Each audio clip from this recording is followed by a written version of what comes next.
Amen. Content de vous voir ce soir. Nous allons aller à 1 Jean chapitre 5 verset 14. Et nous continuons notre étude sur la prière. La fois passée, nous avons regardé à prier et obéir.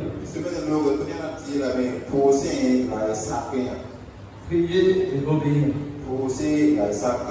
Dieu aime exaucer ceux qui sont obéissants. Et donc lorsque nous prions, nous pouvons avoir la puissance de Dieu parce que nous savons que nous faisons ce qui lui plaît.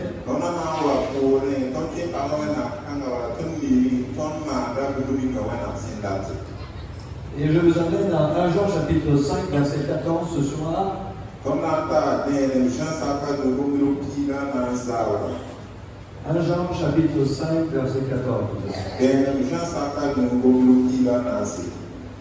La Bible dit, et la confiance que nous avons en lui, c'est que si nous demandons quelque chose selon sa volonté, il nous exauce. Et si nous savons qu'il nous exauce, quoi que ce soit que nous demandions, nous savons que nous avons de lui les choses que nous avons demandées.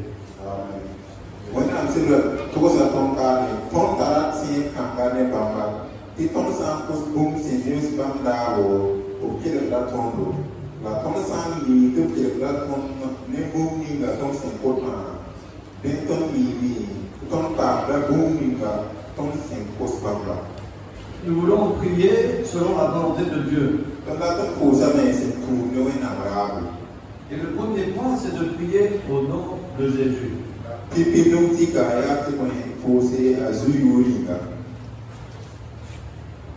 Jésus a dit, si vous priez en mon nom, je le ferai. Donc la Bible nous dit comment prier. Prier selon la volonté de Dieu. Donc si nous allons prier à Dieu, il faut chercher sa volonté aussi. Et ça s'aligne avec l'idée de la semaine passée où nous voulons prier, mais nous voulons obéir en même temps.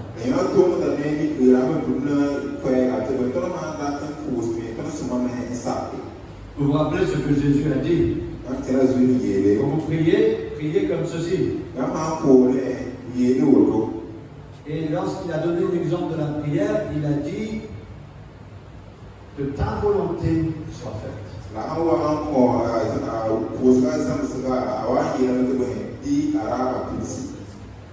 Alors, si on pouvait connaître toute la volonté de Dieu, ça serait facile de prier cela, n'est-ce pas? Mais est-ce que vous avez déjà posé la question? Pourquoi est-ce que Dieu ne nous révèle pas toute sa volonté aujourd'hui? Est-ce que quelqu'un a une idée? Pourquoi est-ce que Dieu ne nous révèle pas toute sa volonté aujourd'hui?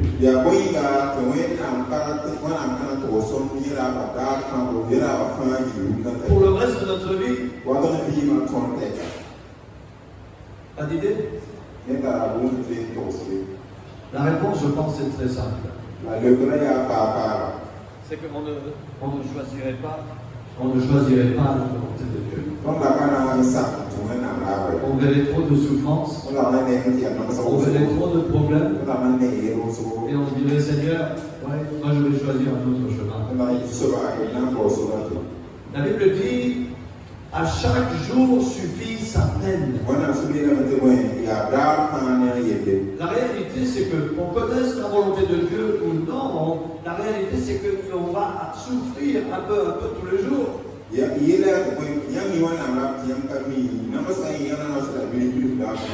Et peut-être comme Élie et comme Jonas, ils ont dit, Seigneur, ça vaut plus la peine de vivre. C'est mieux de me prendre, de m'emmener dans le paradis.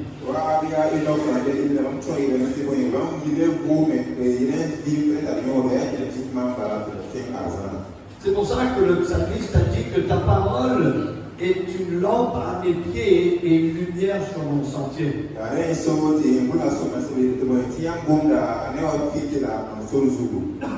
Dieu ne va pas nous révéler tout son programme d'un coup.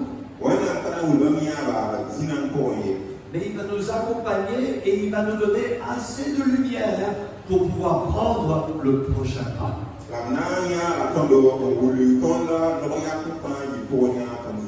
C'est pour ça qu'il faut obéir ce qu'on connaît.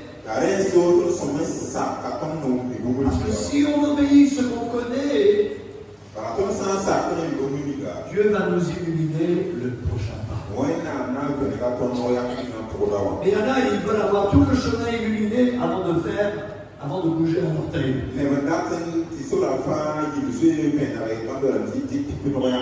Mais ça, ce n'est pas la foi. La foi, c'est de dire, Seigneur, tu veux que j'aille dans cette direction, il n'y a pas de problème, j'y vais. Je ne sais pas où je vais arriver. Je ne sais pas quel chemin je vais traverser. Mais je sais que si Jésus est avec moi, ça va aller. Il va m'accompagner. Il va me protéger. Il va me défendre. Il va me fortifier. Parce que là où il va me diriger, si je vais rencontrer un ennemi, il va m'aider à avoir la victoire sur lui. Il est le bon berger. Le berger fait ce qu'il y a de mieux pour les brebis. Des fois, nous regardons à des documentaires des vagues migratoires des animaux.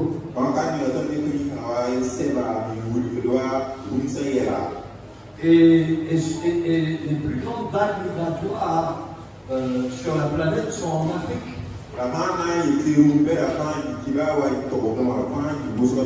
Ça peut être les zèbres, ça peut être les buffles, mais des centaines, des milliers d'animaux qui bougent d'une région à une autre.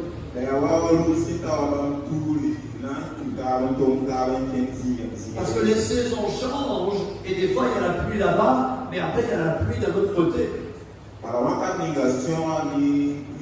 Et quand les herbivores ont fini de goûter l'air dans une région, maintenant ils savent, parce que Dieu les a fait avec cet instinct de pouvoir aller dans un autre lieu pour goûter l'air de là.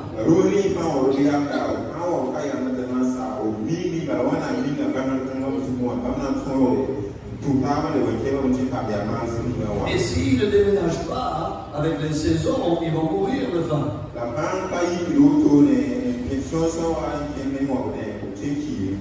Et la protection du troupeau, c'est dans leur union. Il y a beaucoup de prédateurs qui voient le troupeau bouger.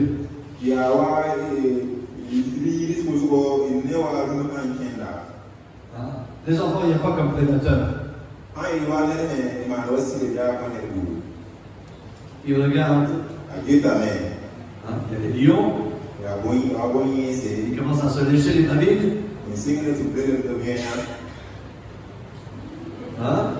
Il y a les hyènes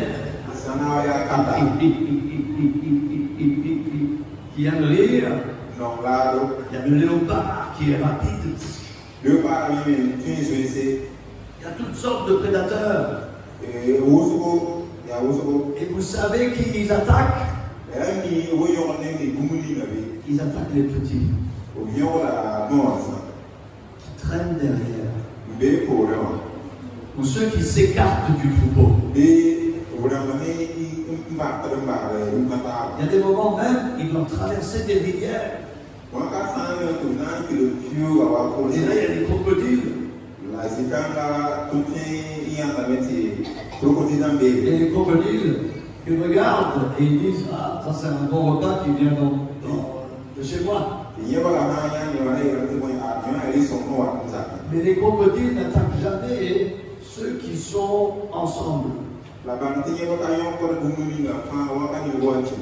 attaquent ceux qui sont seuls, ils sont plus faciles à attraper. C'est pour ça que l'Église doit rester soudée, doit rester unie, doit rester ensemble, doit rester solidaire. Parce que quand on reste ensemble, le diable qui rôde pour nous dévorer, c'est trop dangereux pour lui. Il cherche ceux qui sont isolés. Il cherche ceux qui sont faibles, ceux qui sont malades. Ils sont plus faciles à attraper. Et donc il faut prier. On a besoin de l'aide de Dieu. Et donc nous restons soudés ensemble par la prière. Et nous prions dans la volonté de Dieu. Maintenant, si nous allons connaître la volonté de Dieu, il faut connaître la parole de Dieu. Et la parole nous dit de prier au nom de Jésus. Ça nous donne une puissance. Pourquoi est-ce que c'est important de prier au nom de Jésus? Est-ce que vous avez déjà mentionné le nom de quelqu'un d'important? Pour acquérir quelque chose qui aurait été difficile? Je me rappelle la première fois que j'ai acheté un groupe électrogène. Ouais, c'était tellement cher que ça valait le prix d'une voiture. Et j'avais un homme d'affaires que je connaissais, il savait que je voulais payer le groupe électrogène, donc il a dit de donner son nom à telle et telle société et ils vont me faire une grosse remise.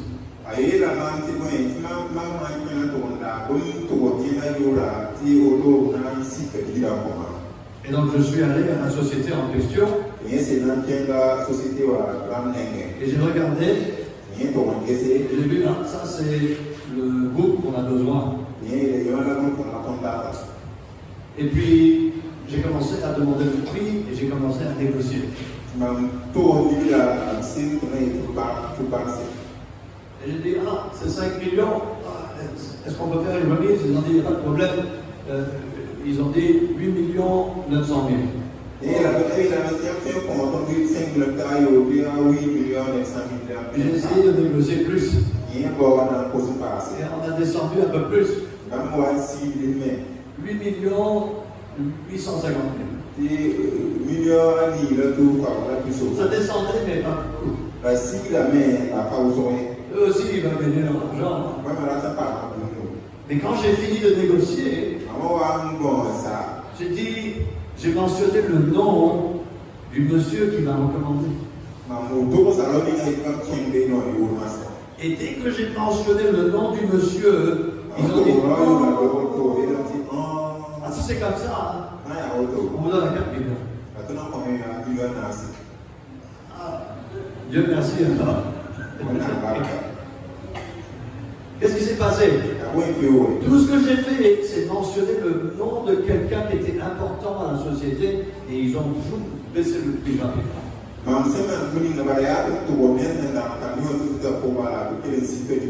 Maintenant, on a un Père Céleste qui a un fils. Et il veut qu'on prie dans son nom.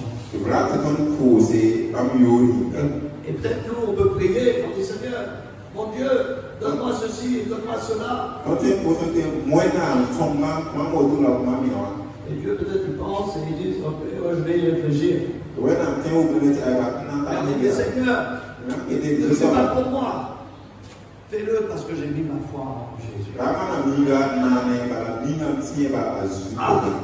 Alors si c'est comme ça, nous prions dans le nom de Jésus. Nous ne méritons pas quelque chose. Nous méritons l'enfer, le jugement éternel. Et Dieu est venu dans Jésus-Christ. Il nous a manifesté sa grâce, son pardon, Et il désire qu'on prie dans le nom de Jésus. Le nom de sa grâce et de son pardon. Seigneur, je suis un de tes enfants parce que j'ai accepté ta grâce. Il y a beaucoup d'enfants dans le Burkina Faso qui demandent quelque chose, qui me demandent quelque chose. Et je ne leur donne pas. Et souvent je leur dis, mais où est ton papa? Où est ta maman? Et puis ils donnent leur réponse. Et bien nos enfants, même ils posent la question, mais où sont leurs parents? Et donc c'est triste de voir qu'il y a des enfants dans ce monde qui semblent vivre sans avoir de parents qui s'occupent d'eux.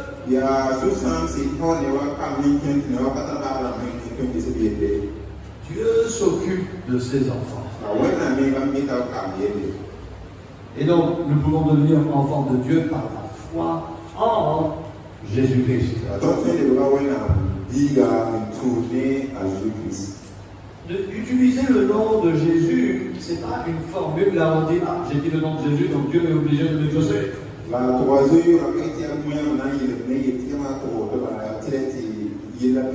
utilisons le nom de Jésus parce que nous avons mis notre foi en Jésus. Et les enseignements qu'il nous a donnés. À cause de nos péchés, nous sommes séparés de Dieu, mais notre péché a été enlevé par la foi en Jésus.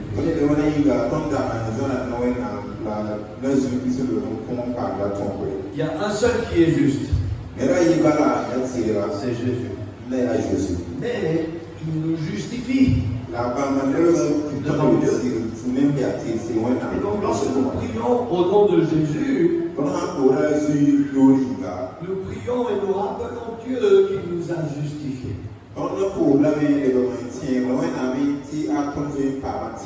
Il y a beaucoup d'enfants qui peuvent venir me demander pour quelque chose, mais il n'y a aucun enfant que je vais aider comme Alina, Kézia, et quand même ce sont des enfants, je suis responsable de les entretenir.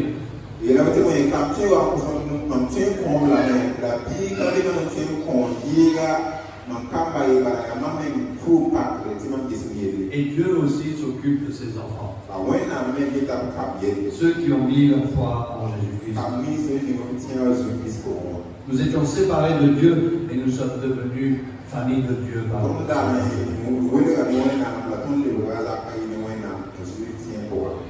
venez avec moi à Hébreux chapitre 10. Hébreux chapitre 10, verset 19. Ayant donc, frères, la liberté d'entrer dans le sanctuaire par le sang de Jésus, le chemin nouveau et vivant qui nous a consacrés à travers le voile, c'est-à-dire à travers sa chair, ayant un grand sacrificateur établi sur la maison de Dieu, approchons-nous avec un cœur sincère, dans une pleine certitude de foi, ayant les cœurs purifiés des souillures d'une mauvaise conscience. Amen. Donc la Bible dit que c'est par le sang de Jésus que nous pouvons avoir accès à Dieu. Et donc nous devons nous approcher avec un cœur sincère. Lorsque nous utilisons le nom de Jésus à la fin de notre prière, il faut le faire avec sincérité. Il faut le faire en remerciant Dieu encore une fois de nous avoir sauvés par le Seigneur Jésus-Christ.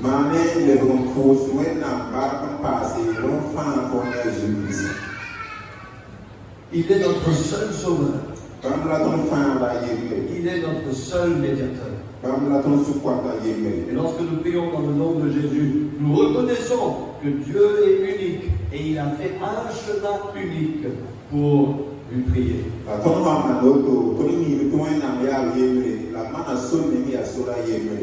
1 Timothée chapitre 2 verset 5.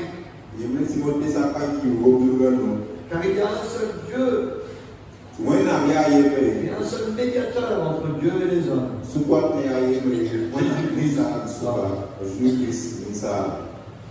Je suis désolé, Mais si nous cherchons à prier à Dieu sans miser sur ce que Jésus a fait pour nous, notre prière est vaine.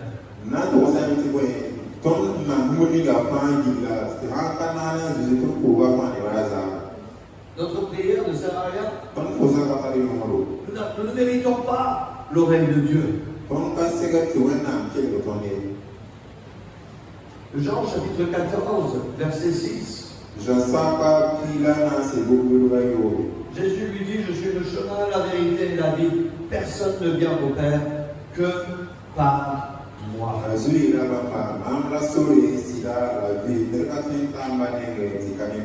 C'est abondamment clair. Nous devons prier au nom de Jésus. Parce que nous dépendons sur Jésus. Il est notre intercesseur. Il est notre médiateur. Il est celui qui peut amener notre prière et l'introduire dans la présence du Père.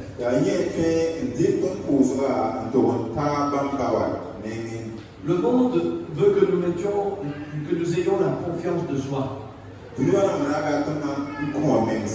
Mais nous devons mettre notre confiance dans le roi des rois. Nous ne méritons rien de bon. Mais Jésus mérite toute la gloire et l'approbation. Approchons-nous de Dieu dans le nom de Jésus. N'utilisons pas le nom précieux du Seigneur en vain. Exprimons notre confiance. Priez au nom de Jésus. Deuxièmement, venez avec moi à Jacques chapitre 1 verset 5. Jacques chapitre 1 verset 5. Et si quelqu'un de vous manque de sagesse, qu'il la demande à Dieu, qui donne à tous libéralement, sans reproche, et elle lui sera donnée.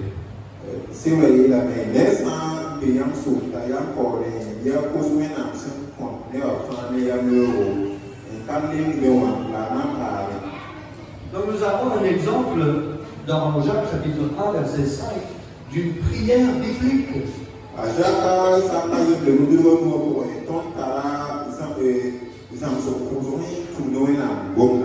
Frère Jean, la volonté de Dieu, c'est qu'il veut vous donner la sagesse. Donc si vous priez, Seigneur, donne-moi la sagesse au nom de Jésus, mon Sauveur bien-aimé qui m'a lavé de mes péchés. Amen. C'est votre prière.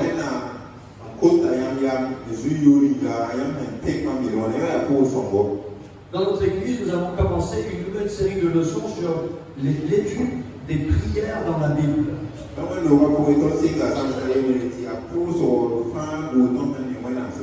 a beaucoup de prières dans la Bible. Et chacune nous enseigne quelque chose. Chacune est un exemple de quelque chose que nous devrions prier. Et donc nous étudions la parole de Dieu pour comprendre la volonté de Dieu et savoir comment prier.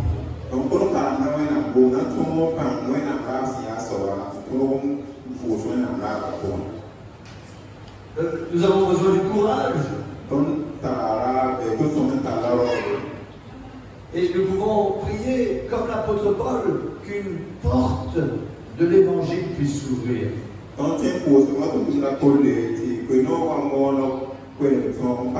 Une porte de la parole. Que Dieu ouvre les portes pour qu'on puisse partager la parole de Dieu avec quelqu'un. Ça, c'est une prière biblique. On peut répéter cette même prière de notre cœur. Il y en a qui vont faire des belles prières, mais c'est juste pour avoir les acclamations des hommes. Ils ne sont pas vraiment intéressés d'appliquer ou de recevoir de Dieu quelque chose.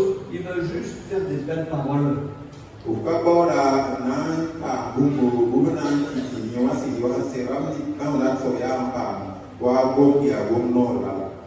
Et donc il faut demander la volonté de Dieu, mais il faut aussi la rechercher dans la parole et la désirer, que ça s'applique à notre vie.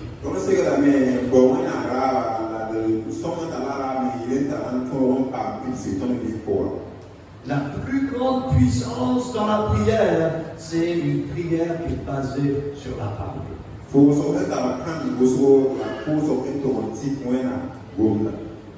Il y avait un homme de Dieu du nom de George Muller qui priait beaucoup et après sa prière, il passait du temps dans la parole.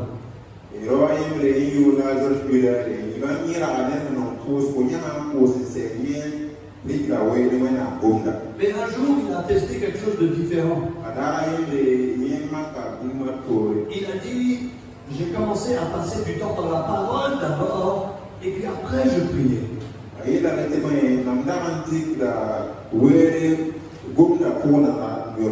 il a dit, sa prière est devenue plus puissante.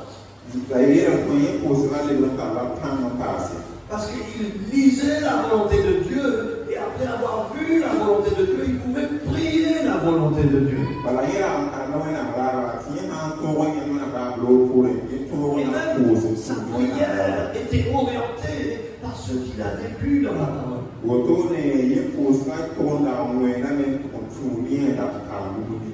Et il aurait voulu apprendre ce secret bien avant. Et Dieu merci pour son témoignage qui nous aide aujourd'hui à développer une prière puissante lorsque nous nous basons sur la parole de Dieu.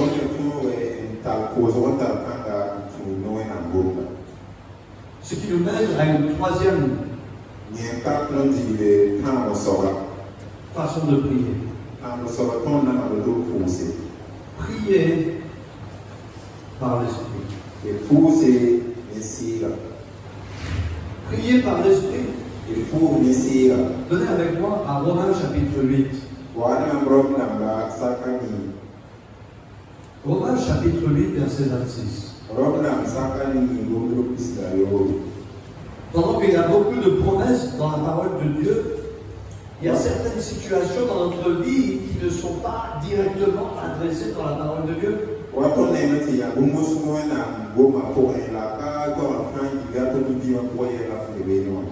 Mais la Bible nous donne la solution dans Romains chapitre 8, verset 26.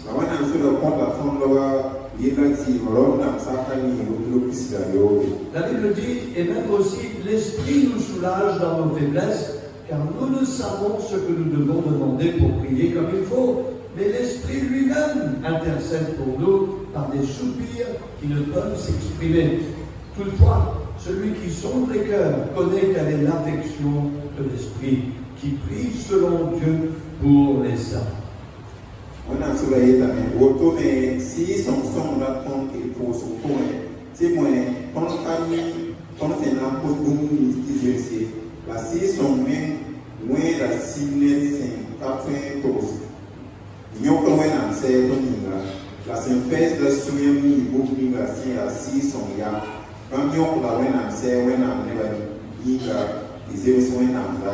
Maintenant, la grande question, c'est qu'est-ce que ça veut dire de prier par l'Esprit? La Bible nous exhorte de prier par l'Esprit. Et certains sont immédiatement allés au parler en langue.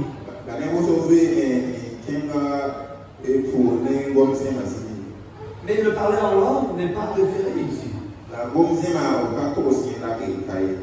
La Bible nous dit de parler en langue, c'était pour l'évangélisation, pas pour la prière.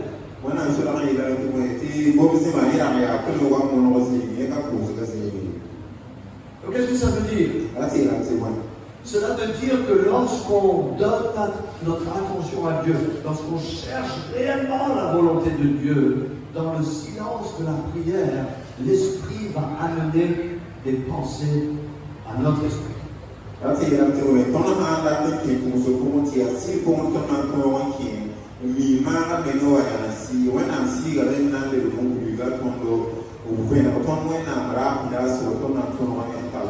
Et lorsqu'on prie par l'Esprit, c'est une prière qui ne prend jamais fin.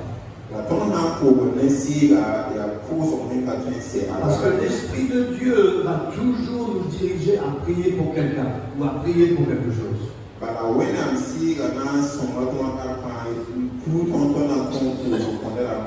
Mais voici le problème. Nous n'avons pas le temps pour l'Esprit. Si nous prions, nous avons notre routine, nous savons comment faire une belle prière, mais après on saute directement au nom de Jésus, Amen, c'est fini.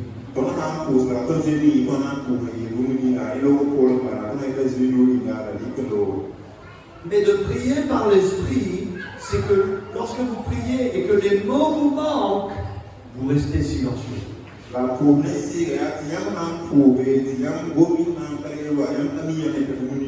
gardez le silence. Vous restez à genoux. Gardez les yeux fermés. Votre cœur est orienté vers le ciel. Mais vos efforts sont finis. Vous ne savez plus quoi dire. Et maintenant c'est l'heure d'écouter. Parce que l'Esprit va vous toucher le cœur.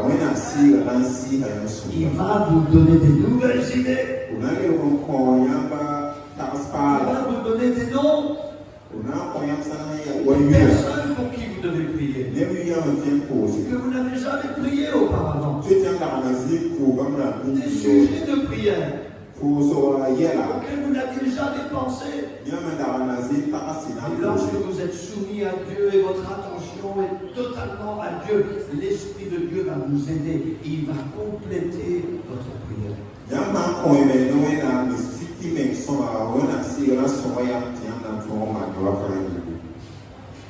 L'Esprit de Dieu nous remet en mémoire la parole de Dieu.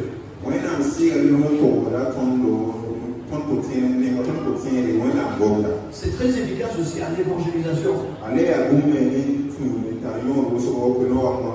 Il y a des moments où des gens vont poser des questions que je n'ai jamais entendues auparavant.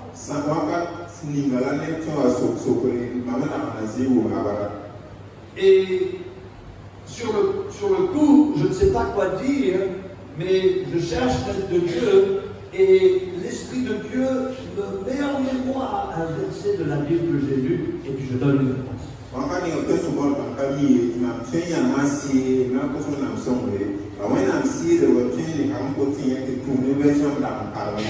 Je n'avais jamais entendu la question auparavant. Qu'est-ce que je pouvais répondre? Mais il y avait quelque chose que je connaissais. C'est la parole de Dieu. Et l'Esprit de Dieu m'a aidé et il a dit, ah, il y a un verset pour ça. Et l'Esprit, j'ai évangélisé par l'Esprit. Pourquoi? Parce que mes réponses étaient finies. Je n'avais pas une réponse pour ça. Je n'avais pas préparé. Mais l'Esprit était prêt. Et j'étais prêt dans le fait que je connaissais la parole.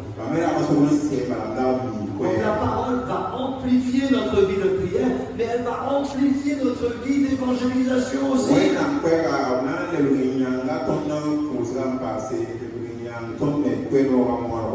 Et puis ça va aider aussi la fortification de l'Église. Parce que si un membre vient vers moi et dit, pasteur, j'ai un problème et j'ai jamais entendu ce problème avant.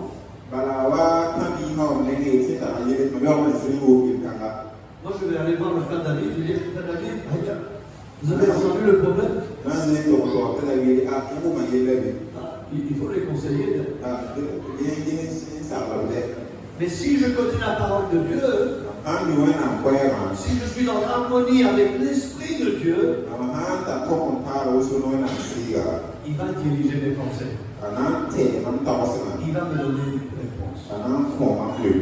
Et si je n'arrive pas à trouver une réponse rapidement, je peux dire à la personne, je vais passer du temps dans la prière et chercher la volonté de Dieu.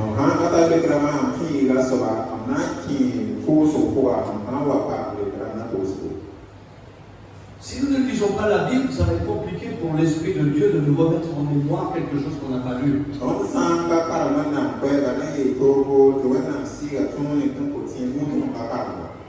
Et donc, il faut être rempli de la parole et rempli de l'esprit. Et Dieu va nous aider à ne pas juste prier par l'esprit, mais vivre par l'esprit.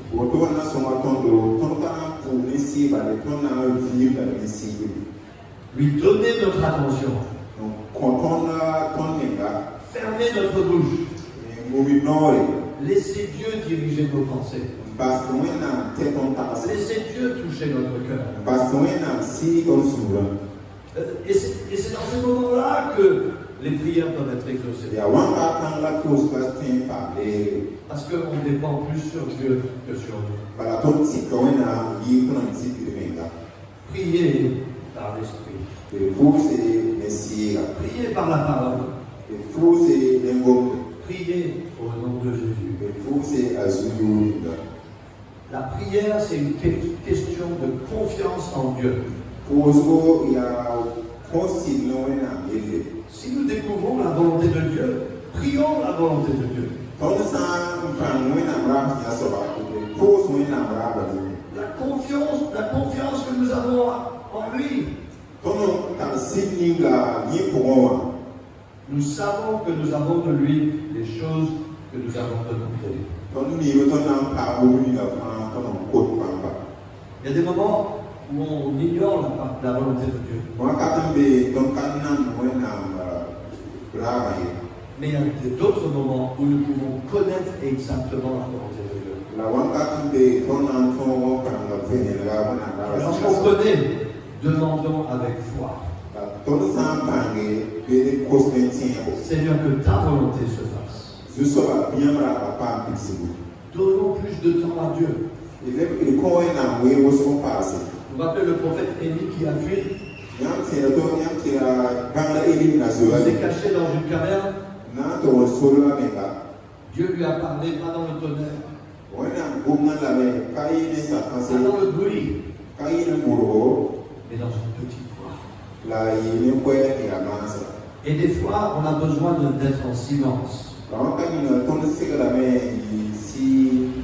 et de laisser Dieu nous donner des mots, diriger nos pensées. Et donc, laissons Dieu faire ça dans notre vie. Remettons Dieu en priorité dans la prière. Prions dans la volonté de Dieu.